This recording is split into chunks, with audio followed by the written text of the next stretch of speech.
ओवी अशी आहे, तया संगाचे निसुरवाडे, मज विदेहा देह धरणे घडे, किंबहुना आवडे निरुपम. भगवंताच्या मुखातलं बोलणं आहे. भगवान अर्जुनाला सांगतायत की अर्जुना, असा जो भक्त आहे, असा जो संत आहे, त्याच्या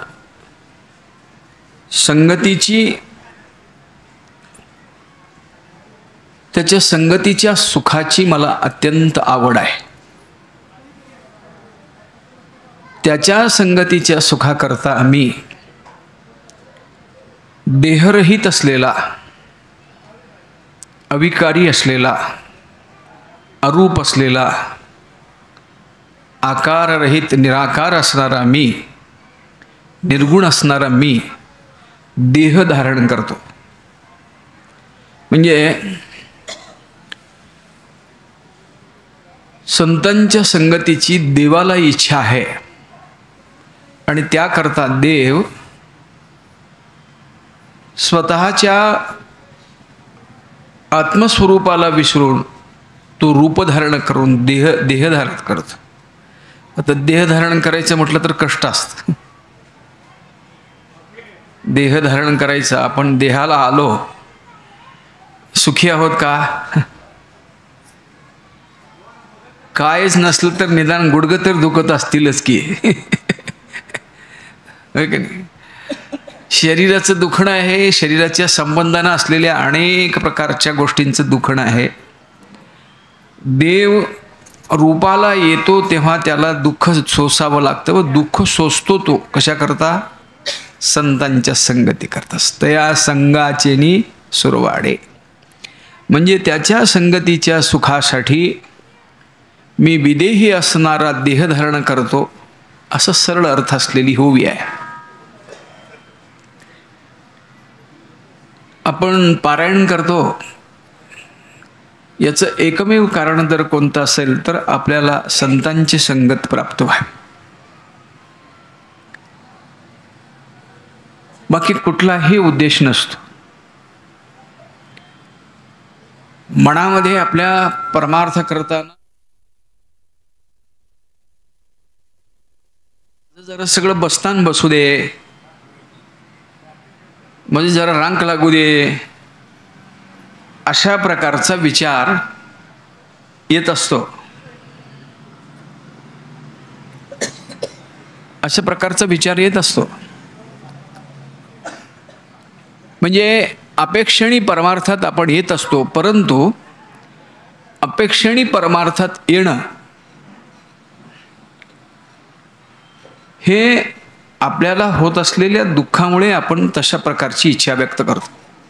पण जेव्हा संत संगतीमध्ये आपण येतो तेव्हा हळूहळू या सगळ्या गोष्टीचा आपल्याला हळूहळू विसर पडतो.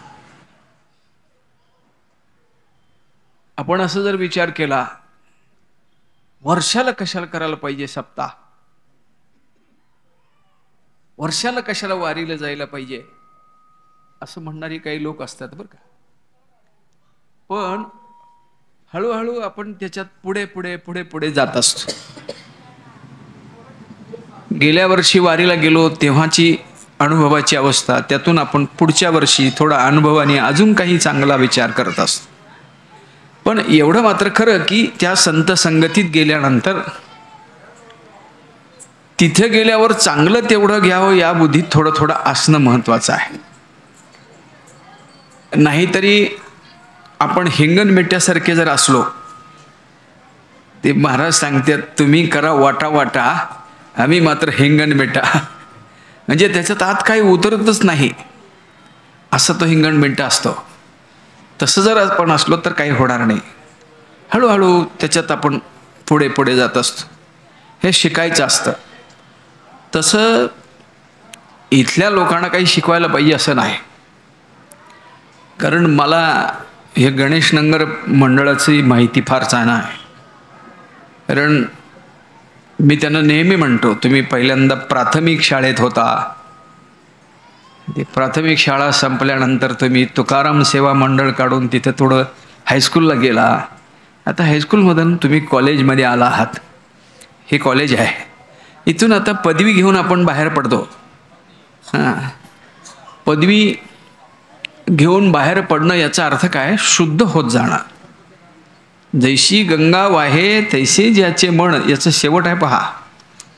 हां, तुका म्हणे ज्याची पदवी त्याला, पुढे आहे बघ ते, जैशी गंगा वाहे तैसे ज्याचे मन, भगवंत जाण त्याचे जवळी, त्याचे जवळी देव भक्तिभावे उभा, स्वानंदाचा गाभा तया दिशी, तया दिशे रूप अंगुष्ट प्रमाण, अनुभवी खूण जाणती. हे अंगुष्ट प्रमाण याचे अर्थ दोन होतात बरं का. एक अर्थ असा होतो, ध्यान करायला लागल्यावर तसं एक प्रकारची विशिष्ट अंगुष्ट प्रमाण ज्योत दिसायला लागते म्हणे. सूक्ष्म ध्यानामध्ये ते घडत असतं. सगुणाचं ध्यान करता करता जेव्हा आपण निर्गुणामध्ये जातो तेव्हा त्या ज्योतीचं दर्शन होतं. आणि त्याच्यानंतर अंगुष्ट प्रमाण, तया दिशे रूप अंगुष्ट प्रमाण, अनुभवी खूण जाणती. हे तिथं पुढं सांगितलं, जाणती हे खूण स्वात्म अनुभवी, तुका म्हणे पदवी ज्याची त्याला, पदवी प्राप्त होते. म्हणजे या आता कॉलेजमधनं हे लोक पदवी घेऊन बाहेर पडणार. एकापेक्षा एक अशा प्रकारचे काही कीर्तनकार लोक झालेले आहेत, काही काकड आरती म्हणणारे आहेत, हे की नाही, पाठपाठांतर काही लोकांनी केलं आहे, काही सेवाभाववृत्तीनं आहेत. सप्ताहामध्ये प्रत्येकजण वेगवेगळ्या प्रकारची सेवा करत असताना त्या सेवेच्या अनुषंगाने त्याला सत्संगती घडते. हे महत्त्वाचं आहे. आणि त्या सत्संगतीमध्ये तो घडत जातो. तो प्रत्येक कृतीतून त्याला घडावं असं वाटतं आणि तो घडत राहतो. इतर ठिकाणी आपल्याला घडता येत नाही. इतर अनेक उत्सव असतात, मोठमोठे लग्नाचे उत्सव असतात. मधल्या काळामध्ये निवडणुकीच्या काळात बरेचसे उत्सव झाले, पण त्यात काही आपण घडणार नाही, बिघडणार. इथं मात्र घडणार नक्कीच. आणि अशी घडण्याची जी बुद्धी आपल्याला प्राप्त होत असते ती सत्संगतीमध्ये होते. म्हणून पारायण करायचं असतं प्रतिवर्षी. पारायणाच्या निमित्तानं आपण सगळे संत एकत्र येतो. अनेक अधिकारी अशा प्रकारचे, काल आपले श्रीगुरू आले होते, तसं अधिकारी कीर्तनकार येत असतात. आपल्यातही बरेच अधिकारी लोक असतात, कळून येत नाही. आणि प्रत्येकाच्या ठिकाणी असलेल्या सद्गुणांचं एक मिश्रण तयार जेव्हा होतं तेव्हा तिथं खरा सत्संग होतो. आणि अशा सत्संगाचं महत्त्व अतिशय मोठं आहे. अशा सत्संगाची इच्छा देव करतात. तया संगाचेनी सुरवाडे, मज विदेहा देह धरडे घडे, किंबहुना आवडे निरुपम. देव म्हणतात, मला उपमा देता येत नाही, एवढं मला संतांच्या संगतीचं सुख आवडतं. केवढं प्रेम असेल. आपल्याला सुद्धा संतांच्या संगतीच्या प्रेमाची गोडी या निमित्ताने लागावी, याकरताच ज्ञानोबरायांनी ही ओवी खर्ची घातली असेल. आपल्याला सुद्धा देवाला आवडतं सत्संगामध्ये जावं, आपल्याला बी आवडायला पाहिजे ना. मग सत्संगामध्ये गेल्यानंतर काय काय घडतं याचा जर विचार करायला लागलो, सत्संगाची जी भूमिका असते त्या सत्संगाच्या भूमिकेमध्ये वारीला सुद्धा जेव्हा आपण जातो, वारीला चालायला लागल्यानंतर प्रत्येक गोष्टीचा अनुभव आपल्याला यायला लागतो. बघा तुम्ही, आपण स्पष्टपणे सांगतो, मी तरी स्पष्ट सांगू शकेन की या दिंडीला चालत गेल्यामुळे मला कीर्तन करायला आलं, मला भजन करायला आलं, त्याच्याशिवाय येत नाही. म्हणून ही सत्संगाची भूमिका या सगळ्या साधनांमध्ये श्रेष्ठ साधन अशा प्रकारचं हे साधन आहे. संत महात्मे असं म्हणतात की धरावे संतांचे ते पाय. काय प्रमाण आहे? संतांच्या संगतीमध्ये जेव्हा आपण जातो तेव्हा नकळतच हरिप्राप्तीशी उपाय धरावे संतांचे. देव मिळवण्याकरता संतांच्याकडे जावं. संतांच्या जवळ गेलं की देव आपोआप भेटतो. संतापायी माथा धरिता सद्भाव देणे भेटे देव आपोआप. संतांच्या पायी माथा ठेवला की आपोआप देव भेटतो. आपोआप वेळ लागत नाही. असं संतांच्याकडे काय आहे? संतांच्याकडे जे सद्गुण आहेत त्या सद्गुणांचं वर्णन या 12व्या अध्यायामध्ये प्रत्येक श्लोकाच्या माध्यमातून जवळजवळ त्या संतांची 36 लक्षणं सांगितलेली आहेत. संत महात्म्यांकडे असणारे जे गुण आहेत त्या गुणांमुळे आपला उद्धार व्हायला वेळ लागत नाही. ते गुण अशा प्रकारचे आहेत की ते गुण वेगवेगळ्या पद्धतीने आपल्याला आपल्या आत्माचा म्हणजे आपला उद्धार करण्याच्या दृष्टीने आपल्याला बरोबर घेऊन जातात संत महात्मा. म्हणून संतांच्याकडे जावं. मी परवा भर्तृहरींचे एक हे वाचलं, त्याच्यामध्ये संत संगती कशाकरता करावी याचे काही मुद्दे सांगितलेले आहेत, फार महत्त्वाचे मुद्दे. पहिला मुद्दा सांगितला आहे, आपण संतांच्या संगतीत गेल्यावर आपल्या जड बुद्धीचा नाश होतो. आपण सगळे जड बुद्धीमध्ये आहोत. बघा तुम्ही किती जड बुद्धी असते आपली, काहीच कळत नाही. जेव्हा आपण या संत संगतीत येत नव्हतो तेव्हाची बुद्धी आपली जर बघायला गेली. माझ्याकडे पहिल्यांदा आमचे गुरुजी आले भजन शिकवण्याकरता म्हणे मामा. मग माझ्याकडे वैकुंठवासी बाळकृष्ण ठोंबरे महाराजांनी एक तुकाराम गाथा दिला होता, सार्थ तुकाराम गाथा. याचा अभ्यास कर म्हणून सांगितलं होतं. तो तुकाराम गाथा मी तिथे ठेवला होता आणि त्यांनी सहज मला प्रश्न विचारला. त्याच्यावर लिहिलं होतं सार्थ तुकारामाची गाथा. त्यांनी माझ्या जड बुद्धीचं अवलोकन केलं. गुरुजींनी विचारलं, सार्थ म्हणजे काय रे? आता मी एवढा जड होतो, कॉलेजमधला मुलगा, काहीतरी सांगावं म्हणून गप बसणार नाही, काहीतरी सांगावं म्हणून सांगायला गेलो. सार्थ म्हणजे सार्थक पावलेली असं म्हटलं झालं. अरे ती सार्थक तर पावलेलीच आहे, पण सार्थ हा शब्द इथं कशाकरता वापरला आहे? स अर्थ अर्थासहित तुकारामाची गाथा असं त्याचा अर्थ आहे. आपण लिहिले सार्थ ज्ञानेश्वरी म्हणजे अर्थासहित असलेली ज्ञानेश्वरी. म्हणजे एवढा साधा शब्द समजत नव्हता, अशी जड बुद्धी आपली. मी माझंच सांगितलं, पण बऱ्याच गोष्टी जर बघायला गेल्या काय नेमकं असतं हे कळत नाही. मला एक पंढरपूरला जाणारी आजी गाठ पडली. 1-2-3 वाऱ्या तिनं केल्या होत्या आणि मी तिला विचारला गेलो, आषाढी वारीला मी जाणार आहे आणि काय काय घ्यायला लागतं बरोबर. तिनं सांगितलं, मी तर बाबा 1 अर्धा किलो तंबाखू भाजून घेतो म्हटली. केवढी जडबुद्धी आहे. आपण आपल्याला नेमकं काय बरोबर, आणि हळूहळू घडत गेली ती पुढे पुढे, त्यातून ती मुक्त झाली, चांगली झाली, हे सगळं ठीक आहे. पण ते सत्संगतीत गेल्यावरच घडलं.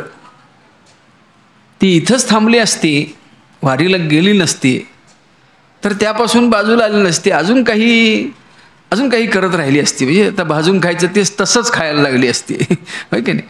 अशी अवस्था. महाराज मला सांगायचं काय लक्षात येतं का बा, की आपण संतांच्या संगतीमध्ये याकरता जायचं. त्यात भर्तृहरिणी एक 4-5 मुद्दे सांगितले. त्यातला पहिला मुद्दा, आपण जडबुद्धीपासून बाजूला येतो. उदाहरण सांगायचं झालं तर नाथ महाराजांच्याकडे जो गावबा आला, तो गावबा एवढा जडबुद्धीचा होता. परवा नाथ महाराजांचे वंशज आले होते, त्यांनी ती कथा सांगितली. त्याला धड बोलता येत नव्हतं,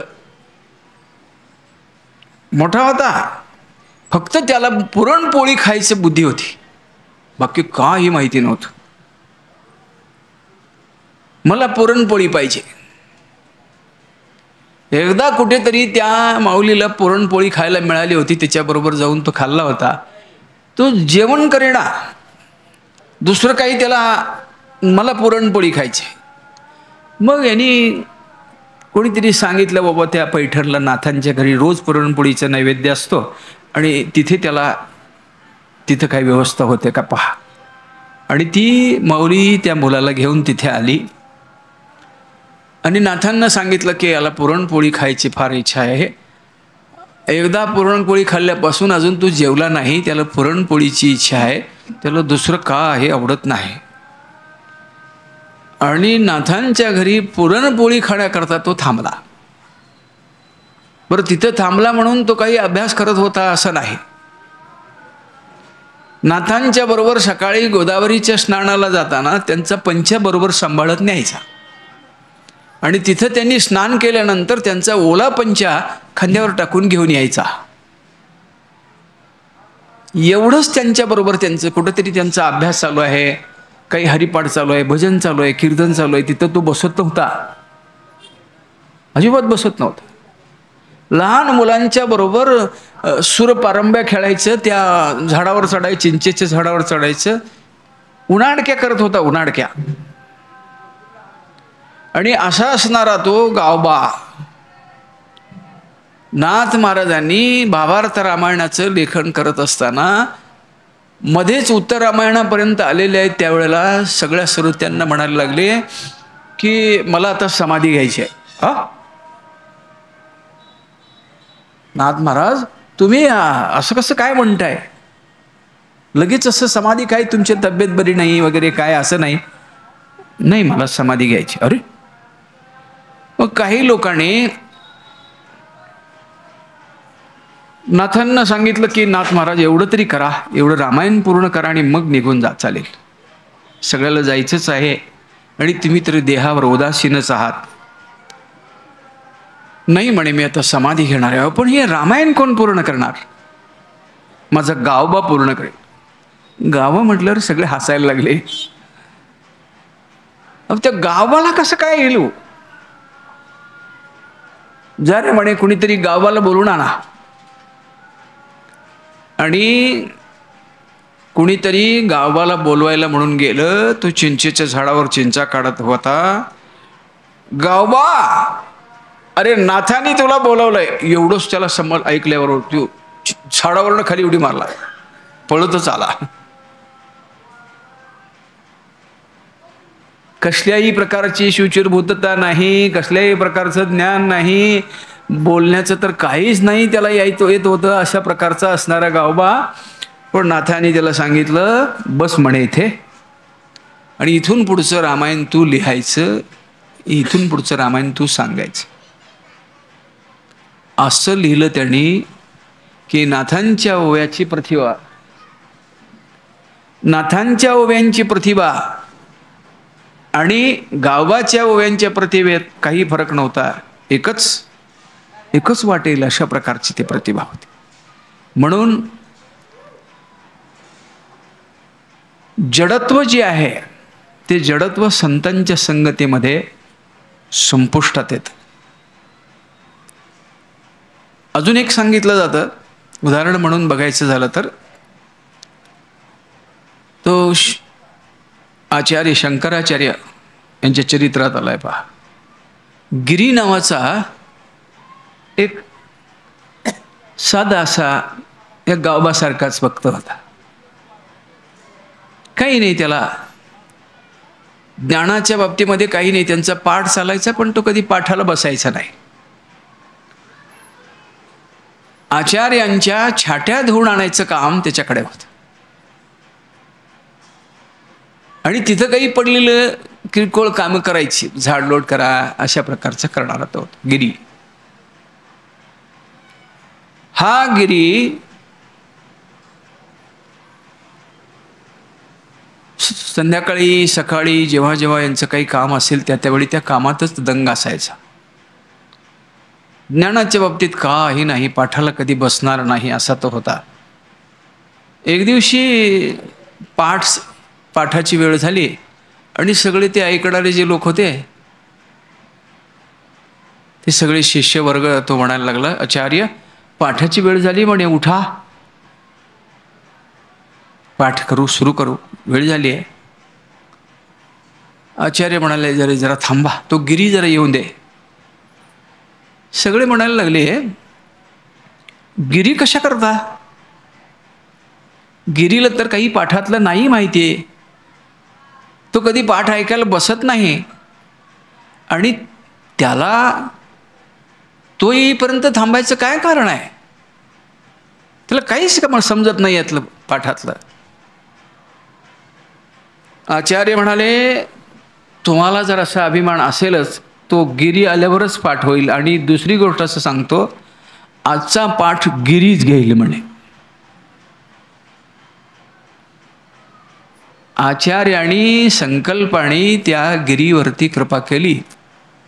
त्यावेळी गिरी त्या गंगेचा घाट चढत होता आणि तिथंच त्याच्या ठिकाणी ज्ञानाचं स्वरूप तयार झालं. आणि तो आचार्यांची स्तुती करत तिथूनच आला. ते त्रोटक विद्येचे, म्हणजे त्रोटक याचा अर्थ आपले जसे समास असतात त्यातले त्रोटक समासामध्ये तो त्या आचार्यांच्या संस्कृतमध्ये वर्णन करत करत तो आला. त्याच्या मुखामध्ये अशा प्रकारचे श्लोक त्या लोकांनी जेव्हा ऐकले तिथे तो आला. आता त्यांचं पुढे नाव त्यांनी ते त्रोटकाचार्य गिरी असं पडलं बरं का. त्रोटकाचे फार सुंदर अशा प्रकारचं त्यांचं ते भाष्य आहे, म्हणजे ते स्तोत्र आहे. आणि तिथं तो आल्यानंतर सगळेजण त्याच्याकडे बघायला लागले, अरे हा संस्कृत बोलत आलाय, हे कसं काय आला असं अशा पद्धतीने. आचार्यांनी त्याला बोलवलं, इथं बस म्हणे, इथं बस. आसनावरती बसवलं आणि त्याला तो पाठ घ्यायला लावला. आत्तापर्यंत पाठाचा विषय कुठपर्यंत आला आहे यातलं काहीच त्याला माहिती नव्हतं, पण तिथून पुढचं जे भाष्य आहे तो ते सांगायला लागला. याचा अर्थ काय? संतांच्या संगतीमुळे जी जडबुद्धी असते त्या जडबुद्धीचा नाश होतो. म्हणून संतांच्या संगतीमध्ये जावं, हळूहळू ढाळे ज्याला म्हणतात त्या पद्धतीने संतांच्या संगतीमध्ये आपल्याला याला काय म्हणायचं हे कळत राहतं. संगती ही फार महत्त्वाची आहे. सत्संगती अतिशय महत्त्वाची आहे. आणि या सत्संगतीमुळे काय काय आपल्याला होत असतं याचा विचार सांगताना यांनी पहिल्यांदा सांगितलं ते असं की जडबुद्धीचा नाश होतो. संतांचा अवतारच याच्याकरता झाला आहे, उद्धाराया जडजीवा. जडजीवांचा उद्धार करण्याकरता संत महात्मे अवतारला आले. आपण या प्रपंचाला जे चिकटून आहोत याचं एकमेव कारण आपल्यामध्ये असणारी जडबुद्धी, जडत्व बुद्धी आहे. माझा आहे, मी अमुक आहे, अशा अनेक विचार, आणि याच्यातनं बाहेरच पडत नाही आपण याच्यातनं बाहेर. पण जेव्हा आपण संतांच्या संगतीत येतो तेव्हा हळूहळू याच्यातनं बाहेर पाडण्याचं काम संतांची संगत आपल्याला करू शकते. म्हणून सत्संगतीमध्ये आपण जावं. पहिली गोष्ट सांगितली जडबुद्धी. दुसरी गोष्ट सांगितली आपल्या जीवनामध्ये सत्याचं सिंचन होतं म्हणतात. याचा अर्थ सत्य आपल्या जीवनामध्ये उतरतं. आपण सत्संगतेमध्ये असलो तर सत्य बोलायला लागतो, खरं बोलायला लागतं. आणि दुसरा अर्थ असा होतो, सत्यस्वरूप असलेला जो परमात्मा आहे, सत्यस्वरूप असलेला जो परमात्मा आहे त्या कारण देव कसा आहे? सत्य तू विठ्ठला, किंवा सत्य ज्ञानांत गगनाचे प्रावरण नाही रूपवर्ण. सत्यस्वरूप असलेला परमात्मा तो आपल्या जीवनामध्ये उतरतो.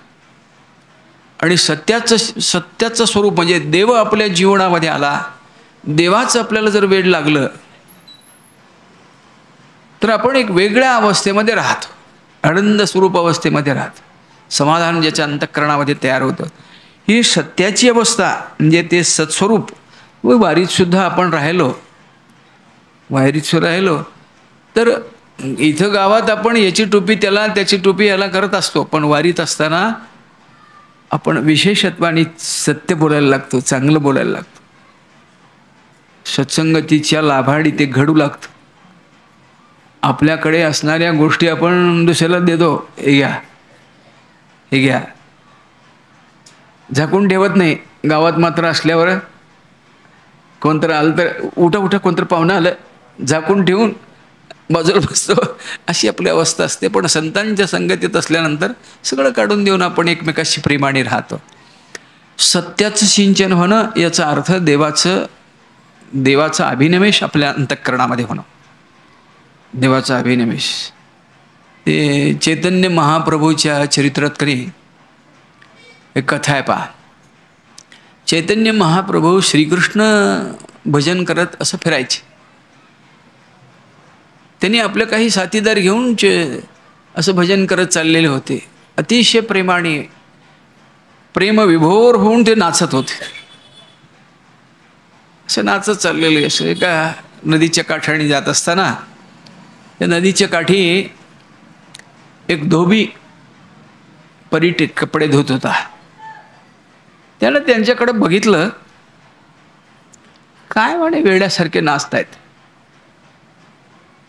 आपण सुद्धा इथं कीर्तनात नाचायला लागलो तर काही लोकांना हसू येतं की नाही. किंवा आपण नवीनच असं धोतर वगैरे नेसून पटका बांधून गावातनं यायला लागलो की सगळे लोक बघून आपल्याकडे हसतात की.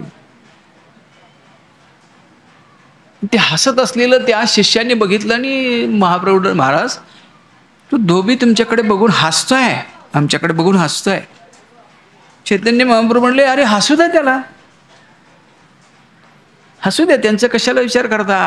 आपल्या भक्तीमध्ये का फरक करायचा. कुणी हसलं म्हणून काय झालं. त्या गोपिका बघा, तुका म्हणे हास्य जण नाही कान ती ठई.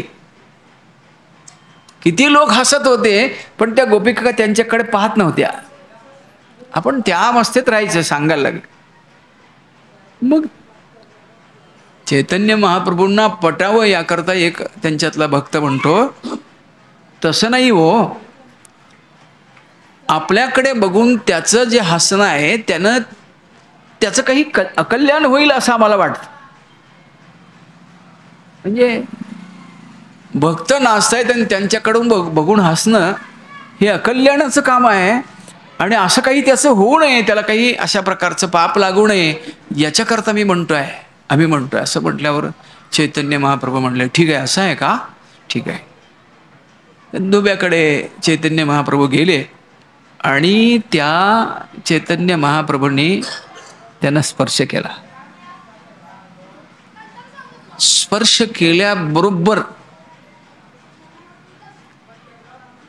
केल्याबरोबर तो त्यांना नमस्कार करतो आणि त्यांच्या भजनात येतो. नुसता येतो असं नाही, जन्मभर त्यानं परीट व्यवसायच केला नाही, तिथेच कपडे पडले. तो जे त्यांच्यात आला तो जन्मभर श्रीकृष्ण गोविंद हरे मुरारी ए नाथ नारायण वासुदेव हरी. जे सत्याचं सिंचन होणं आपल्यामध्ये, सत्यस्वरूप असलेल्या परमात्म्याचं सिंचन झालं याचा अर्थ त्याचं जर आपल्याला वेड लागलं, हे सत्संगतीने घडतं म्हणतात. सत्संगतीने घडतं. अजून काय घडतं, आपल्या ठिकाणी असणाऱ्या पापाचा नाश होतो. फार महत्वाचं आहे. पाप ताप दैन्य जाये उठाविठी झाली आहे भेटी हरिदास. संतांची भेट झाल्यानंतर पापतापाचं नाश झाली. पाप तापा तुटी दैन्य गेले उठावट. कितीही पाप असावं, संतांच्या संगतीमध्ये पापाचा नाश करण्याची शक्ती आहे. म्हणून सत्संगती अतिशय महत्त्वाची आहे. आपण याच्याकरताच या पारायणात यायचं की त्यामुळे आपल्याला सत्संग होतो. आपण येण्याने इथं काही आपलं मोठेपण आहे, आपण काहीतरी कोणीतरी आहोत, आपण इथे काहीतरी करायला चाललो आहोत, अशा प्रकारचा भाव नाही आहे.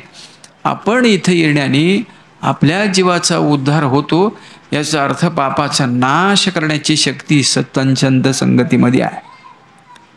प्रसिद्ध उदाहरण आपल्याला माहिती आहे. वाल्या कोळी जे होते, किती पाप होतं? ब्रह्महत्या आली. ब्रह्महत्या अतिशय पाप केलं होतं त्याने. येईल त्याला मारायचं, त्याच्याकडे काय मिळतं ते मिळवायचं. आणि त्यांनी शाळीग्राम धारण करणाऱ्या अशा एवढ्या ब्राह्मणांना मारलं होतं की ते शाळीग्रामाचे खडे तो रांजणात टाकायचा. त्याला काही पाप मोजायचं होतं म्हणून नव्हे, त्याला वाटायचं हे शाळीग्राम म्हणजे काहीतरी हिरा असल्यागत आहे, केव्हा तर उपयोगाला आला तर येईल म्हणून तो ते रांजणात टाकायचं. अशी 7 रांजणं भरली होती म्हणे. रांजण म्हणजे असं बॅरेल सारखं असतं महाराज, एवढं एवढं गाडगं हवं. तुम्ही आमच्या कुंभाराच्यात या म्हणजे सांगतो. एवढं मोठं बॅरेल सारखं रांजण असतं. त्याला वाटायचं हे काहीतरी हिऱ्यासारखं आहे म्हणून त्याच्यात कुठेतरी उपयोगाला येईल म्हणून टाकून सोडायचं. असं टाकायचं म्हणजे त्याला मारल्यानंतर त्यानं धारण केलेल्या शाळीग्रामाचा तो असा उपयोग करायचे. अशी 7 रांजणं भरली होती म्हणजे इतकं पाप होतं. पण नारद महर्षींची काही क्षणामध्ये भेट झाली आणि तेवढ्याच काळामध्ये त्याच्या सगळ्या पापाचा नाश झाला आणि त्या पापाच्या नाशाने तो भगवत चिंतनाला लागला. आपल्याला माहिती आहे ती कथा, काही त्याचा विस्तार करायला पाहिजे असा नाही. म्हणून पापतापाचा नाश करण्याची शक्ती त्यांच्या ठिकाणी. अजून काय होतं? अजून काय होतं? जे समाधान आहे किंवा ज्याला सुख म्हणावं ते संतांच्या संगतीमध्ये अखंड असतं. त्याची प्रमाण आपण सांगतो, सुख एक हेची ठाई बहुपाई, किंवा संत संगतीचे काय सांगू सुख आपणा पारिखे नाही येथे. संत संगतीचं काय सुख सांगावं? सुख सांगता येत नाही. अतिशय सुख आहे संतांच्या संगतीमध्ये. तुका म्हणे सुख झाले समाधान, काय झाली या दर्शन वैष्णवांची. ते पापतापाचं शेवट पहा. म्हणजे संत संगतीमध्ये किंवा झाले समाधान पायी विसावले मन. समाधान होईल, सुख होईल असं जर कोणतं ठिकाण असेल तर संत संगती, दुसरं कोणतं नाही. म्हणून संत संगतीचे असे काही फायदे त्याच्यामध्ये सांगितलेले आहेत. वेगवेगळ्या पद्धतीने संतांनी सुद्धा देवाकडे मागताना दुसरं काही मागितलं नाही. संत संगती देई चरण सेवा, हाची भाव माझिया जीवा, जेणे हा तुझा विसरण पडावा, पुरवी देवा मनोरथ. संतांच्या संगतीस करता आपल्या अंतःकरणामध्ये देवाकडे काय मागायचं असेल तर संत संगतीच मागावं, दुसरं काही माग. आपण आपल्याला पाठ असलेला प्रसिद्ध अभंग म्हणतो बघा, हे चिदान दिगा देवा तुझा विसरण व्हावा, गुण गाई ना आवडी हीच माझी सर्व जोडी, नलगे मुक्ती धनसंपदा संत संग देई सदा. का संत संघाची इच्छा केली आहे? तर त्या संत संगतेमध्ये आपला उद्धार होणारच आहे, याच्यात काही शंका नाही. त्याच्याकरता मग अधिकार मिळाला पाहिजे असं काही नाही. एका विशिष्ट अधिकाराने तिथे आपल्याला जायला पाहिजे असं नाही. त्यांच्या संगतीत गेलो, फक्त एवढीच गोष्ट महत्त्वाची आहे त्याच्यामध्ये की माझा या संत संगतीत उद्धार होणारच आहे अशा प्रकारचा विश्वास मनात असायला पाहिजे. विश्वास असेल संतांच्या पायी हा माझा विश्वास, सर्व भावे दास झालो त्यांचा. अंतःकरणात विश्वास असायला पाहिजे की माझा उद्धार होणारच, याचं काही शंका नाही. आपल्याला ते संत संगतीमध्ये जाऊन सुद्धा विश्वास असत नाही, किंवा संत संगतीमध्ये जाऊन सुद्धा मी संत संगतीत उद्धाराकरता आलो आहे असं न होता आपणच काहीतरी यांना शिकवायला आलो आहे अशा भावनेने आपण इथं येतो. होत असं ना. संत संगतीमध्ये जाण्याकरता नम्रता अंतःकरणात असावी लागते. नम्रता असावी लागते. संत संगतीमध्ये जाऊन ताट बसायचं, आपल्या आपल्या नादात राहायचं. आपण आपल्याकडे काही विशेष कला असली तर त्या कलेच्या अहंकारात राहायचं. असं जर काही केलं तर त्यातनं काही सापडत. या संत संगतीत यावं, नम्र व्हावं, त्यांच्या चरणाला लागावं. चरणाला लागत असताना संत चरण रज लागता सहज वासनेचे बीज अनेक प्रमाण आहेत. संतांचं चरणरज जर आपल्याला लागलं तर वासना जी आहे की जी दुःख नेणारी आहे, पुन्हा पुन्हा जन्म मरणामध्ये आपल्याला घालणारी आहे, अशा प्रकारचे जे वासना आपल्या अंतःकरणामध्ये अखंडपणे आहे, वासना आपली संपत नाही. सतत याच भूमिकेत आपण राहत असतो. सतत याच या वासनेमुळे आपल्याला दुःख भोगावं लागतं. परवा एका महाराजांनी सांगितलं, पहा, एकदा म्हणे एक गृहस्थ कुठल्या तरी गावाला निघाला. त्याच्या पत्नीने त्याच्याकरता तुम्हाला वाटेत भूक लागली तर खा म्हणून दशम्या बांधून दिल्या होत्या. आता त्या दशमीचं गाठोडं बरोबर आहे, घेऊन निघाला आहे. आणि एक साधारणतः 10-12 किलोमीटर गेला असेल, त्याला एक आंब्याची बाग दिसली. चांगले पिकले होते आंबे. त्यानं त्याच्याकडे बघितलं. बघितल्याबरोबर त्याने विचार केला, म्हणले आपण आंबे काय खायला हरकत. 2-4 आंबे काढले आणि खायला लागला. आता खायला लागला, पण त्या शेताचा मालक तिथे होता. तो आला. त्यानं त्याला कुरवाळला असेल का, वा वा आंबे खाल्लास बरं असं म्हटलास. काठीनं 2-4 हाणलं आणि त्याला बांधून घातलं. परवानगी आली वाटत. रामकृष्ण.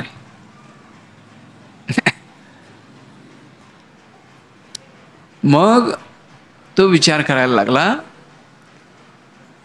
मला बांधून घातलं आहे, मी कशामुळे बंधात पडलो. विचार करायला, कशामुळे बंधात पडलो. शेतकऱ्यांनी मला बांधलंय. शेतकऱ्यांनी कुठं बांधलंय. शेतकरी बांधून निघून गेला, दोरीने बांधात पडलोय. दोरीचं काय संबंध आहे. दोरी तरी निर्जीव आहे, ती कशाला मला बांधेल. मी जे बांधलं गेलो याचं काय कारण. मी आंबे खाल्ले म्हणून बांधलं गेलो. पण हे आंबे खाल्ले का, मी कशा करता खाल्ले. माझ्या बरोबर माझ्या पत्नीनं मला खाण्याकरताच बसमी बांधलेली असता दुसऱ्याच्या आंब्याची मला वासना झाली. या वासनेमुळे मी बंधात अडकलो गेलो. इथपर्यंत तो विचारात पोहोचला. मला एकंदरीत काय सांगायचं आहे, आपल्याला जे दुःख होतं त्या दुःखाला कारण वासना आहे. आणि या वासनेतून सुटायचं झालं तर आपण काय करायला पाहिजे, संतांच्या संगतीत जायला पाहिजे. आणि संतांच्या संगतीत जाऊन त्यांना शरण जायला पाहिजे. हे या ओवीच्या माध्यमातून देवाने आपल्याला सांगितलं आहे. असं लक्षात येतं की त्या देवाला असं वाटतं की मला अशा संतांच्या संगतीची इच्छा होते. त्यांच्या संघाच्या इच्छेकरता तया संघाचे निसुरवाडे मज विदेहा. मी देहरहित असणारा, निर्गुण असणारा, निराकार असणारा मी देह धारण करतो. एवढं मला त्या संतांच्या संगतीचे. सुरवाडे याचा अर्थ सुख. तया संघाचे निसुरवाडे, त्याच्या संगतीच्या सुखाकरता, त्या संतांच्या संगतीच्या सुखाकरता. तसं बघितलं तर संगती ही कशी आहे, पतन उद्धार संघाचं महिमा. पतन, आपलं पतन किंवा उद्धार ही कोणाच्या संगतीमध्ये आपण गेलो याच्यावर ठरतं. आपलं पतन व्हायचं असले तर दुष्टाच्या संगतीत जा, आणि आपलं चांगलं व्हायचं असेल तर संतांच्या संगतीत. संगती करणं हे संतांचीच संगती करायची आहे. पारायणाचं निमित्त हेच असतं की आपल्याला या निमित्तानं संतांची संगत घडावी आणि त्यातून आपल्या जीवाचा उद्धार व्हावा, हीच भावना आपल्या मनात असायला पाहिजे. याच्याकरता संतांच्या संगतीत जायचं, याच्याकरता पंढरीची वारी करायचं फार महत्त्वाचं आहे. मगाशी मी तुम्हाला सांगितलं की हे इथल्या गणेश मंडळाला सांगायला पाहिजे असं नाही. हे सगळं तयार आहे, आता ते कॉलेजमध्ये आले आहे म्हणून म्हटलं मी, बरं का. आणि विचार केला तर अतिशय गुणी अशा प्रकारची हे सगळी भक्त मंडळी आहेत. मला त्यांचं वर्णन करायचं असं नाही, कारण आत्तापर्यंत अनेकांनी आपापल्या वेगळं राहून दिंड्या काढल्या, पण या लोकांना काही आठवणच त्याची आली नाही. काय कोणाला माहिती का त्यांना तसं करावं असं वाटलं. मग ते प्रत्येक ठिकाणी त्रास झाला. मी मगाशी म्हणाल ना, प्राथमिक शाळेत त्रास झाला, तिथनं तुकाराम सेवा मंडळात आले, हायस्कूलला आले, तिथनं आता या कॉलेजमध्ये आले, आता ते पदवी घेऊन बाहेर पडणार आहेत. म्हणजे पूर्ण झालं आहे आता.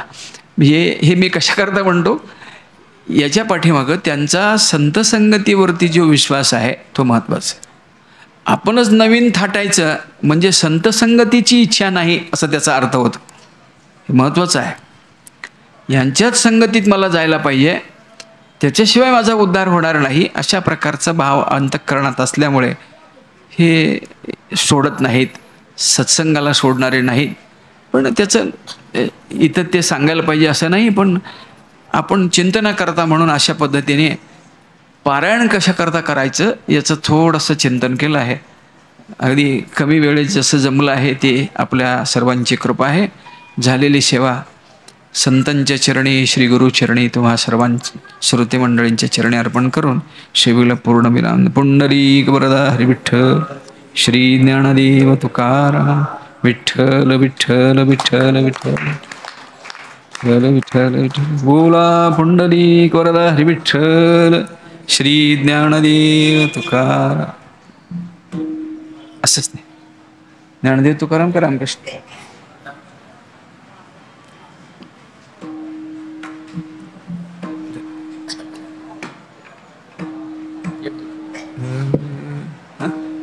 देख देख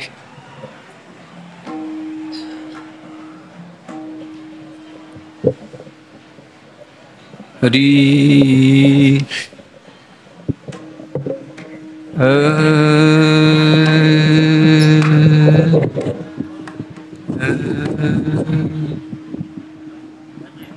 श्री पंढरीशा पतित पावना,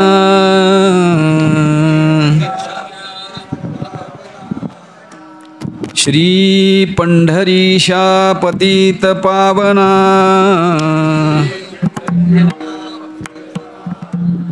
एक विज्ञापना पाया पाशी, अनाथ जीवांचा तुकाज कैवारी,